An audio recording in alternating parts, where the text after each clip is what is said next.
The sunset painted the sky crimson over Redemption Creek, casting long shadows across the dusty main street as Marshal James Blackwood made his evening rounds. His weathered boots kicked up small clouds of dust with each deliberate step, the familiar weight of his Colt Peacemaker resting against his hip. At 45, the lines etching his sun-bronzed face told stories of harsh winters, unforgiving summers, and more gunfights than any man should survive. The small frontier town had been his home for 3 years now, a place where he'd sought to bury his past and the ghosts that haunted his dreams. The citizens of Redemption Creek tipped their hats respectfully as he passed. They might not know the details of his former life, but they recognized the look of a man who had seen too much. As he approached the general store, he paused, his keen eyes catching sight of a newly arrived stagecoach kicking up dust on the horizon, an unusual occurrence this late in the day. I hope you're enjoying this story so far. If you are, please subscribe to the channel and let us know what city you're watching from in the comments below. The coach barreled into town at an alarming speed, the horses lathered and wild-eyed. James sensed trouble before the vehicle had even come to a complete stop outside the Golden Nugget Saloon. The driver, a young man with panic etched across his face, jumped down and immediately sought the marshal.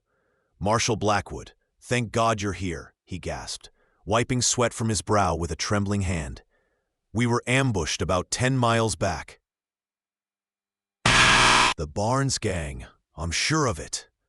James's jaw tightened at the mention of that name, a name connected to his past in ways the good people of Redemption Creek couldn't imagine. "Any casualties?" he asked, his voice betraying no emotion despite the storm brewing within. The driver shook his head.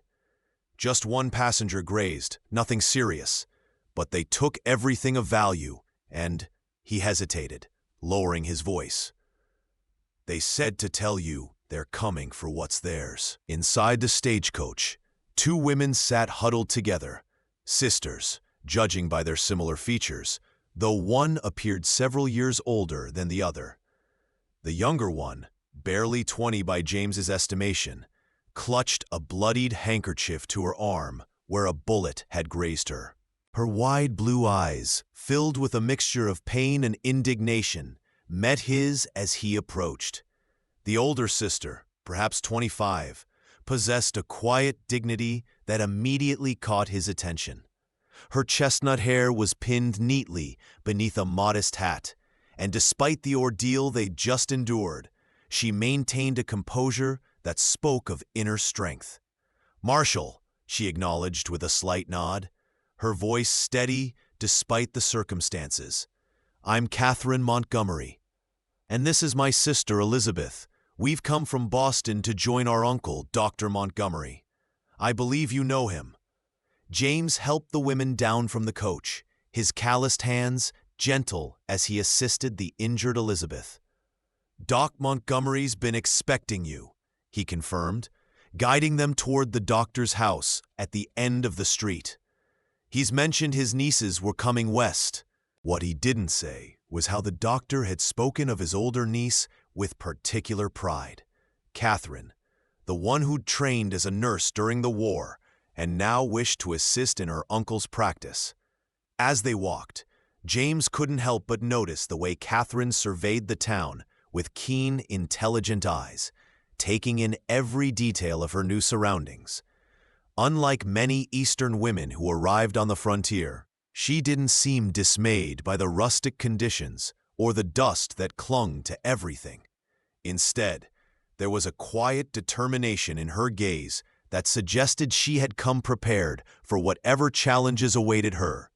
Dr. Montgomery's modest home doubled as his medical practice, with a shingle hanging above the door announcing his services to the town. Before they could reach the porch steps, the door swung open to reveal a white-haired gentleman with kind eyes and a neatly trimmed beard. His face lit up at the sight of his nieces, though concern quickly replaced his joy when he spotted Elizabeth's injury. "Catherine, Elizabeth, what on earth happened?" he exclaimed, ushering them inside with the practiced efficiency of a medical man. As the doctor tended to Elizabeth's wound, Catherine recounted the details of the ambush, her clear, concise description impressing James with its lack of feminine hysterics or exaggeration. She spoke like someone accustomed to emergencies, someone who understood the value of accurate information. "The Barnes gang," Dr. Montgomery muttered, his eyes meeting James's over Elizabeth's head. "They've been growing bolder by the month." The older man's knowing look confirmed what James already suspected. Montgomery was one of the few people in town who knew fragments of James's history with the notorious outlaw family. "We should discuss this later, Marshal," the doctor suggested, a subtle warning in his tone. Catherine glanced between the two men, her perceptive eyes narrowing slightly at the unspoken communication. "Uncle, if there's danger we should be aware of, I'd prefer to know now," she stated firmly. James admired her directness, even as he wished to shield her from the ugliness that had followed him to Redemption Creek. "Your uncle's right, Miss Montgomery," he replied, settling his hat back on his head. "For now, get settled and rest. Tomorrow's soon enough for hard truths." As James stepped back into the fading light of evening, his mind was already calculating what needed to be done. The Barnes gang's message was clear. They had tracked him down after all these years, and they were coming to settle an old score. 5 years ago, as a federal marshal in Wyoming Territory, James had been responsible for sending Ezekiel Barnes to prison, where he died awaiting the gallows. His 3 sons, Caleb, Joshua, and the youngest and most vicious, Matthew, had sworn vengeance. James had hoped his trail had gone cold when he settled in this remote corner of the frontier, but it seemed his past had finally caught up with him. As he made his way to the sheriff's office to wire for assistance from the nearest federal outpost, he couldn't shake the image of Catherine Montgomery's determined face from his mind, or the feeling that her arrival had somehow set in motion events that would change everything. The following morning dawned bright and clear, the kind of pristine day that made the hardships of frontier life seem worthwhile. James had slept little, spending most of the night organizing a defense strategy for the town. He had deputized 3 reliable men and positioned lookouts on the approaches to Redemption Creek. Now, nursing a mug of strong coffee on the boardwalk outside his office, he spotted Catherine walking purposefully down the street toward him. She had exchanged her traveling clothes for a practical day dress of deep blue, her hair swept back in a simple style that suited the frontier setting. "Good morning, Marshal," she greeted him, her direct gaze meeting his without hesitation. "I wonder if I might have a word with you about yesterday's incident." Before he could respond, she added, "And please don't attempt to shield me from unpleasant realities. I served as a nurse during the war. I've seen what men can do to one another." James gestured to the chair beside his, a grudging respect forming for this forthright woman. "Your uncle mentioned your nursing experience," he acknowledged, pouring her a cup of coffee from the pot warming on the small stove inside the office doorway. Catherine accepted it with a nod of thanks, though her expression remained serious. "What he may not have mentioned is that I worked in a prison hospital for a time," she said quietly. "I've encountered men like these outlaws before, men filled with hatred and nothing to lose." She paused, her fingers tightening almost imperceptibly around the mug. "One of the men yesterday, the youngest, seemed to recognize Elizabeth and me from somewhere, though I'm certain we've never met. He looked at us with such calculation. It wasn't just about robbery. Marshall. There was something personal in it. Her observation struck James like a physical blow. If Matthew Barnes had shown particular interest in the Montgomery sisters, it could only mean one thing. The outlaw had somehow learned of James's past connection to Dr. Montgomery. Years ago, during the war, Montgomery had been the surgeon who had saved James's life after a near-fatal wound. They had remained occasional correspondents since, though James had been careful never to mention the doctor in any context that might be overheard. "Miss Montgomery," he began carefully, "I believe you and your sister may have been targeted not because of who you are, but because of who I am." The admission cost him, his pride rebelling against the idea of bringing danger to innocent women. "The Barnes gang and I have a history, a blood debt they would call it, and they're not above using innocent people to settle that score." Catherine absorbed this information with remarkable composure, though a flicker of concern passed through her eyes. "Then Elizabeth and I are potentially in danger simply by association," she concluded, her analytical mind working through the implications. "Not just us, but Uncle Robert as well." James nodded grimly, impressed by her quick understanding of the situation. "I've already arranged for additional security around your uncle's home," he assured her, "and I've sent for federal assistance, though it may be days before they arrive." He hesitated, then added, "It might be best if you and your sister remained in town, close to protection. The Barnes boys know these hills like the back of their hand. The road back east wouldn't be safe right now." Catherine set her coffee cup down with a decisive movement.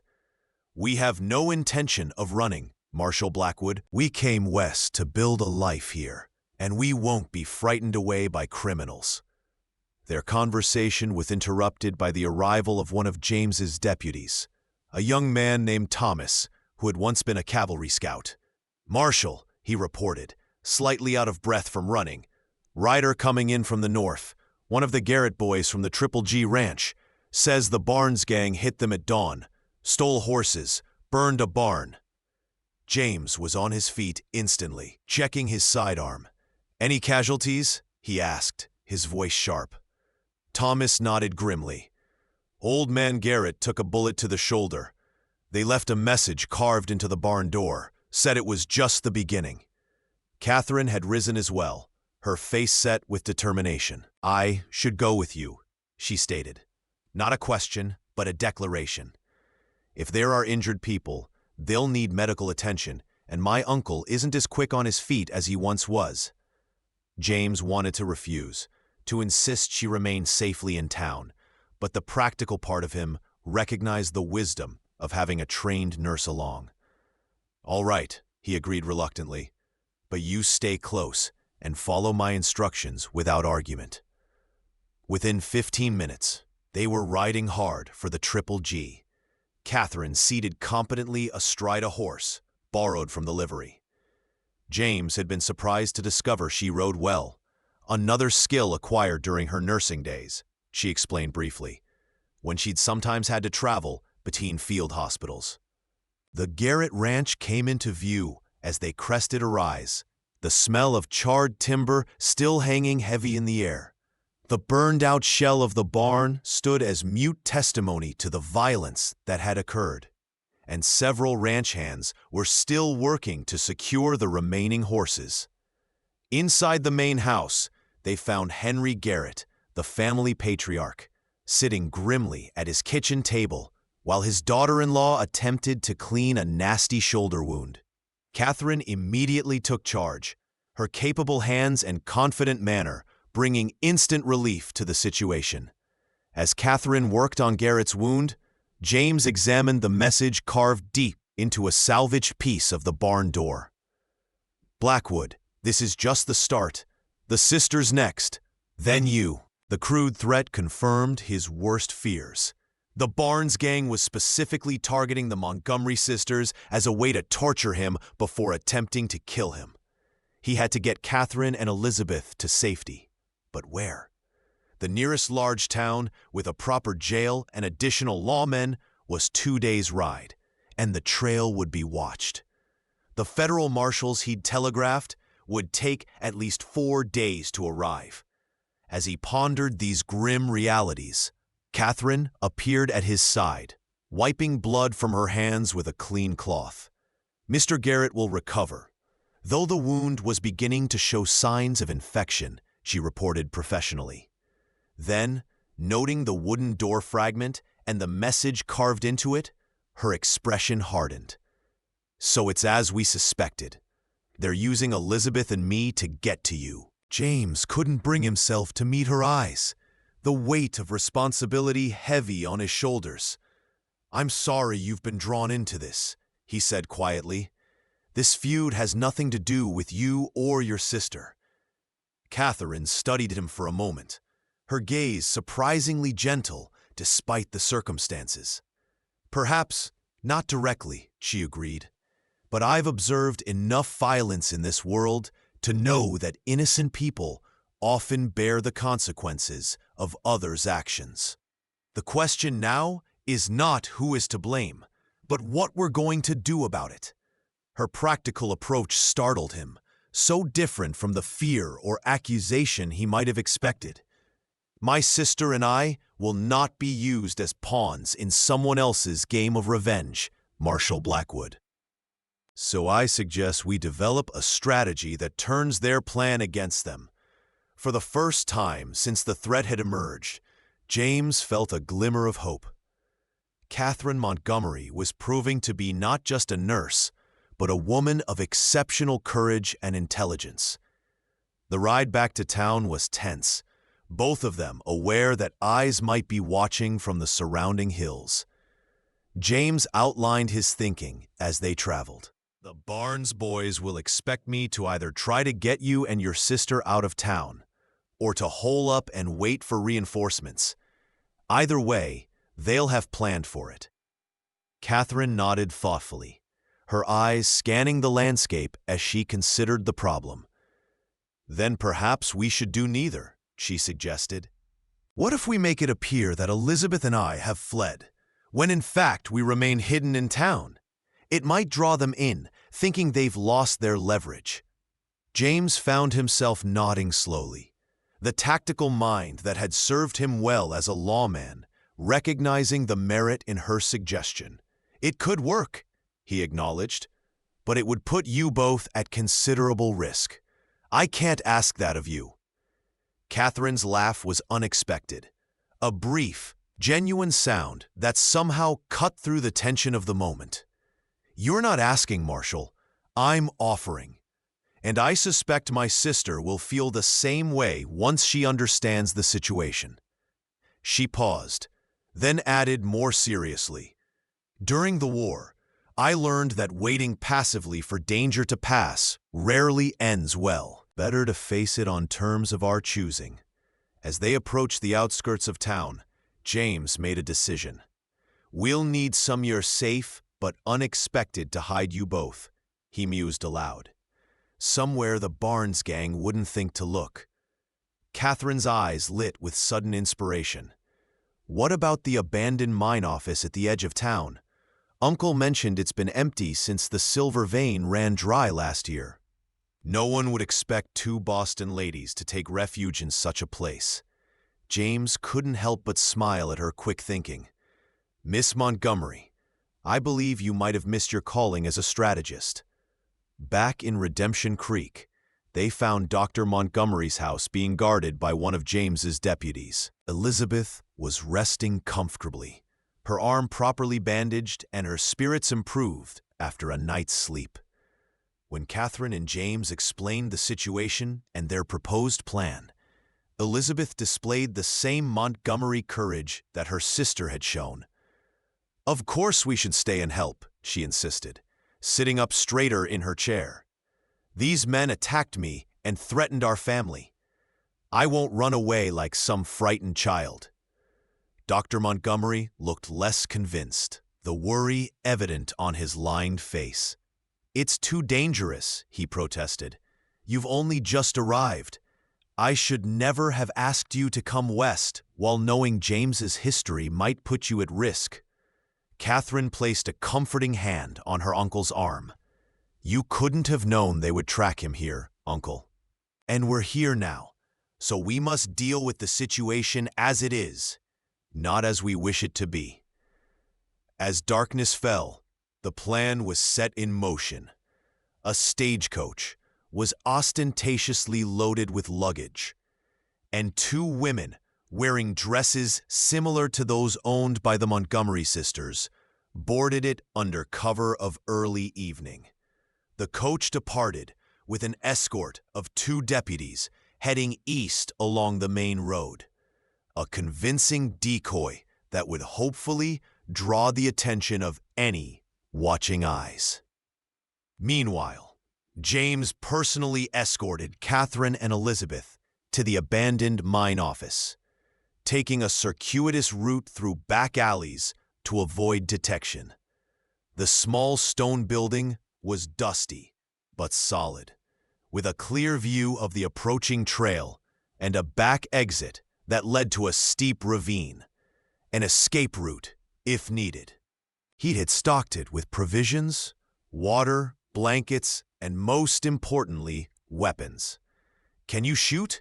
he asked Catherine as he showed her how to load the Winchester repeating rifle he'd brought. "My father believed all women should know how to defend themselves," Catherine replied, handling the weapon with unexpected familiarity. "He taught us both after our mother died." She demonstrated by smoothly working the lever action of the rifle, her movements confident and practiced. Elizabeth nodded in agreement, though she admitted her skills weren't as sharp as her sisters. "Catherine was always the better shot," she said with a small smile. "Father said she had the steadier hands, probably because of her nursing." James felt a complex mixture of relief and concern. Relief that they weren't helpless, concern that they might actually need to use these skills. "I'll check on you before dawn," he promised, reluctant to leave them despite the security of their hiding place. "Keep the lantern low, and if you hear anything suspicious, use the back exit and make for my office. Deputy Thomas will be watching from the vacant carpenter shop across the way all night." That night, as James made his rounds of the town with heightened vigilance, he found his thoughts returning again and again to Catherine Montgomery. In just 2 days, she had shown more courage and level-headedness than many men he'd known over his years in law enforcement. There was something compelling about her, not just her obvious beauty, which he'd noticed despite the professional distance he tried to maintain, but the intelligence behind her eyes and the compassion that guided her actions. These were dangerous thoughts for a man in his position, especially now. The Barnes gang's vendetta had already put her in harm's way. Allowing personal feelings to develop would only complicate an already perilous situation. Yet as he passed the darkened mine office for the 3rd time that night, knowing she was inside, he couldn't deny the pull he felt toward her. The attack came shortly before dawn, as the first pale light began to streak the eastern sky.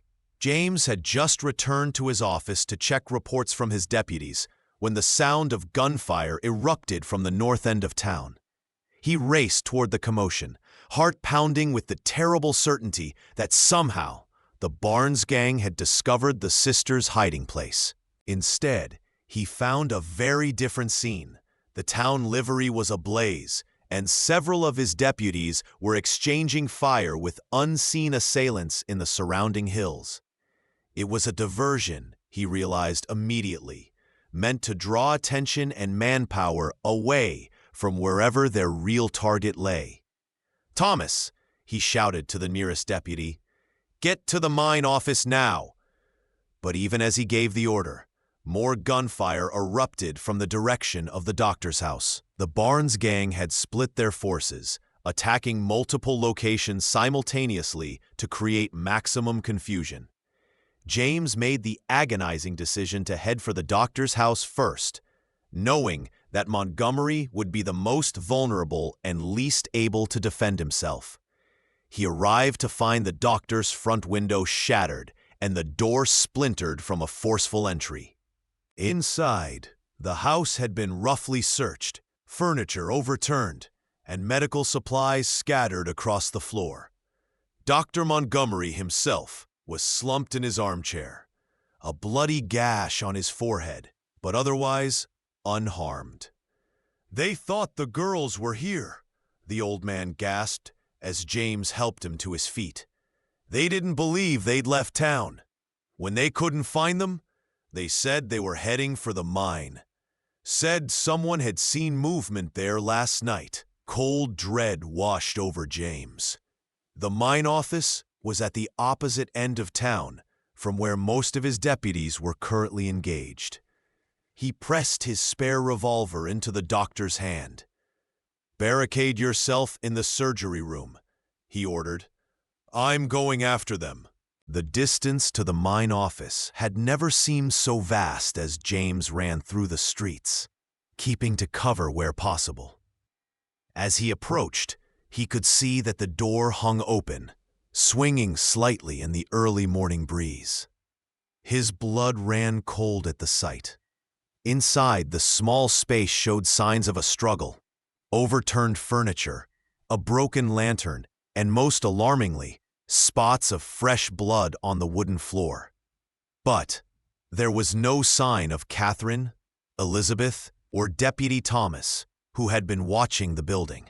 Following the blood trail, James discovered boot prints leading toward the ravine behind the building, the escape route he had shown the sisters. He moved cautiously now, scanning the rough terrain for any movement. The ravine was deep, with a small stream running along its bottom and dense brush providing cover along its sides. It was in this brush that he found Thomas, unconscious but alive, a bullet wound in his thigh. Quickly, binding the deputy's wound to slow the bleeding, James roused him enough to get information. "3 of them," Thomas mumbled, his face pale from blood loss. "Came from nowhere. The ladies ran for the ravine like you told them to. I tried to hold the men off, but..." He gestured weakly to his injured leg. "The youngest one, mean-looking fellow with a scar across his cheek, he went after them. Said something about Blackwood's women being worth more alive than dead. Matthew Barnes, the most unpredictable and vicious of the brothers." James helped Thomas prop himself against a boulder in a more defensible position, leaving him with water and ammunition. "I'll send help as soon as I can," he promised, then continued down the ravine, following the signs of passage through the brush. The trail led toward an area locals called Devil's Backbone, a rocky ridge that ran for several miles, dotted with caves and crevices. Perfect territory for an ambush. As he picked his way carefully along the stream bed, James became aware of a sound that didn't belong. A woman's voice, distant but clear in the morning stillness. He froze, listening intently, then changed direction toward the sound. Moving silently now, using every skill he'd learned in years of tracking outlaws, he approached a small clearing where the ravine widened slightly. There, he found a scene that made his heart nearly stop. Catherine and Elizabeth stood backed against a steep rock face, while Matthew Barnes paced before them, revolver in hand. The outlaw's 2 older brothers were nowhere to be seen, suggesting they were still engaged with the diversion in town. "Your martial friend will come for you," Matthew was saying, his voice carrying the hard edge of anticipation. "And when he does, we'll finally settle our father's debt." Elizabeth appeared terrified, her face pale and her injured arm held protectively against her chest. But Catherine stood straight, her expression defiant despite the fear James could see in her eyes. "Marshal Blackwood is too smart to walk into such an obvious trap," she replied, her voice steady. "And when the federal marshals arrive, you'll hang for what you've done." Matthew's laugh was ugly, devoid of any real humor. "The feds ain't comin', lady. We cut the telegraph lines yesterday, and Blackwood's got too much pride to let women die for his sins. He'll come." James studied the situation carefully, noting that while Matthew kept his distance from the sisters, his gun remained trained on them. The outlaw was right about one thing. James had come, but not in the way Matthew expected. From his position concealed in the brush, James had a clear shot, but taking it would expose his presence, and if he missed, both women would be in immediate danger. The decision was made for him when Catherine's eyes suddenly flicked in his direction. Somehow, impossibly, she had sensed his presence. The moment of recognition was brief, but it was enough for Matthew Barnes to notice. The outlaw began to turn, raising his gun toward the brush where James was hidden. In that instant, Catherine acted with astonishing courage. She lunged forward, shoving Elizabeth behind her and directly into the path of danger. "Marshal, now!" she shouted. James fired as he rose from cover, his shot aimed true at Matthew Barnes's chest. But the outlaw, with the lightning reflexes of a man who had survived by violence, managed to fire his own weapon even as James's bullet struck him. Time seemed to slow as James saw the muzzle flash, heard the report of the gun, and watched in horror as Elizabeth crumpled to the ground behind her sister. "No!" Catherine's anguished cry echoed through the ravine as she dropped to her knees beside Elizabeth. But it wasn't Elizabeth who had been hit. It was James. In the split second before Matthew fired, James had thrown himself forward, placing his body between the bullet and the younger Montgomery sister. The impact knocked him backward, a searing pain blooming in his left shoulder as the bullet found its mark. Through a haze of pain, he saw Matthew Barnes stagger, clutching his chest where James's bullet had struck him. The outlaw's face registered shock, then fury as he raised his gun for another shot. But before he could fire, Catherine had snatched up James's fallen revolver and pulled the trigger. Her shot caught Matthew in the throat, and he fell without another sound, his blood staining the rocky ground beneath him. In the sudden stillness that followed, Catherine moved with the efficiency of a battlefield nurse. She tore strips from her petticoat to create a pressure bandage for James's wound, her hands sure despite the trembling of her lips. "You took a bullet for Elizabeth," she said softly as she worked, her eyes meeting his with an emotion he couldn't fully interpret. "Why would you do that for someone you barely know?" James winced as she tightened the bandage, the pain sharp but clarifying. "It's my job," he managed to say, though they both knew it was more than that. Elizabeth had recovered from her shock and now knelt beside them, tears streaking her dusty face. "You saved my life," she whispered, reaching out to touch James's uninjured arm. "I don't know how we can ever repay such a debt." The aftermath of the confrontation at Devil's Backbone unfolded rapidly. The diversion in town had been quelled with no casualties beyond property damage, and both Caleb and Joshua Barnes had been captured attempting to flee once they realized their plan had failed. News of Matthew's death at Catherine's hands spread quickly through Redemption Creek, elevating her already growing reputation among the townspeople. James's wound, while painful, had missed any vital areas, and under the joint care of Dr. Montgomery and Catherine, he was expected to make a full recovery. As he lay in the doctor's spare bedroom that had been converted to a sick room, James had ample time to reflect on the events that had brought Catherine Montgomery into his life, and on the unexpected feelings that had developed in such a short, intense time. A week after the shooting, As James sat propped up in bed reviewing reports from his deputies, Catherine entered the room with fresh bandages and her medical kit. "Your fever's gone completely," she noted, with professional satisfaction after checking his forehead.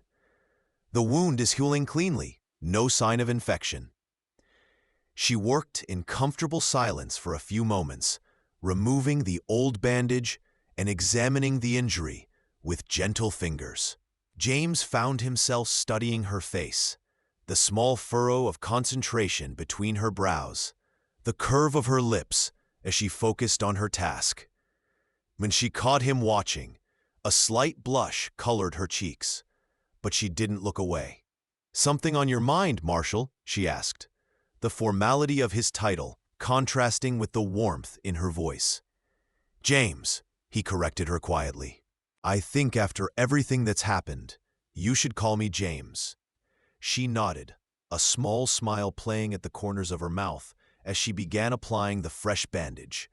"James, then," she agreed, his name sounding different, better somehow, when she said it. "And yes, there is something on my mind," he continued, gathering his courage. "I've been thinking about what your sister said that day in the ravine, about repaying a debt. There is no debt, Catherine. What I did, I would have done for anyone. But," he hesitated, the words suddenly difficult to find, "but I wouldn't feel the way I do now about just anyone. These past weeks, getting to know you, seeing your courage and your kindness, it's changed something in me." Catherine's hands stilled in their work, her eyes meeting his with an intensity that took his breath away. "I know," she said simply. "I feel it too." She finished securing the bandage, then sat on the edge of the bed, closer to him than professional propriety might dictate. "When I came west, I thought I was just joining my uncle's practice, starting a new chapter. I never expected—" She gestured between them, words failing her for once. James reached out with his good arm, tentatively taking her hand. Her fingers twined with his immediately, a gesture that seemed both natural and miraculous. "Catherine," he began, his voice rough with emotion, "I'm not a wealthy man. I have a dangerous job and more enemies than I'd like. I can't offer you the kind of life you might have had back east. But if you're willing, when I'm healed, I'd like to court you properly." Catherine's laugh was bright and genuine, lighting her entire face. "James Blackwood," she said, squeezing his hand gently. "For a man brave enough to face down notorious outlaws, you can be remarkably obtuse. I don't want the life I might have had back east. I want this life, the one I'm building here." Her expression grew more serious, though the warmth remained in her eyes. "When you took that bullet for Elizabeth, you weren't just saving her life.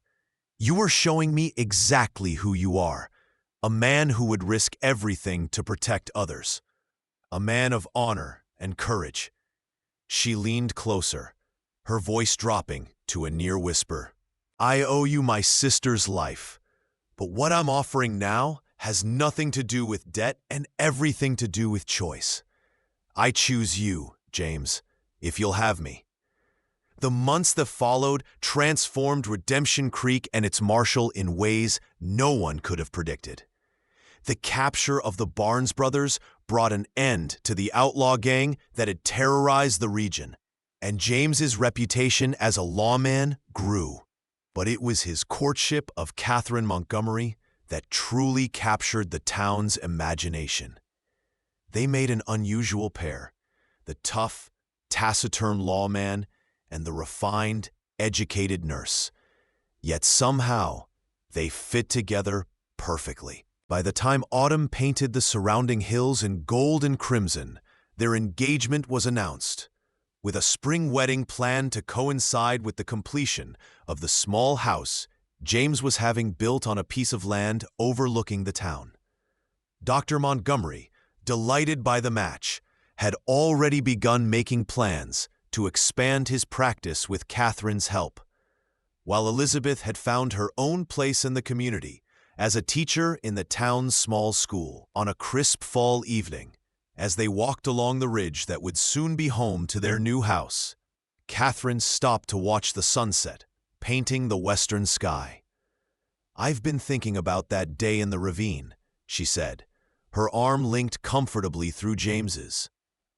"About how close we came to losing everything before we'd even found it." James nodded, understanding exactly what she meant. The memory of that day would always be with him. The fear, the pain, but also the moment he knew with absolute certainty that Catherine Montgomery was the woman he wanted to spend his life with. "I took a bullet for your sister," he said softly, drawing her closer against the evening chill. "But you saved us both that day." I'd never seen shooting that accurate from someone who claimed they were taught by their father. Catherine's eyes danced with amusement and a hint of mischief. "Perhaps I understated my experience slightly," she admitted. "The truth is, I was quite famous for my marksmanship in the hospital corps. The doctors called me Deadeye Montgomery."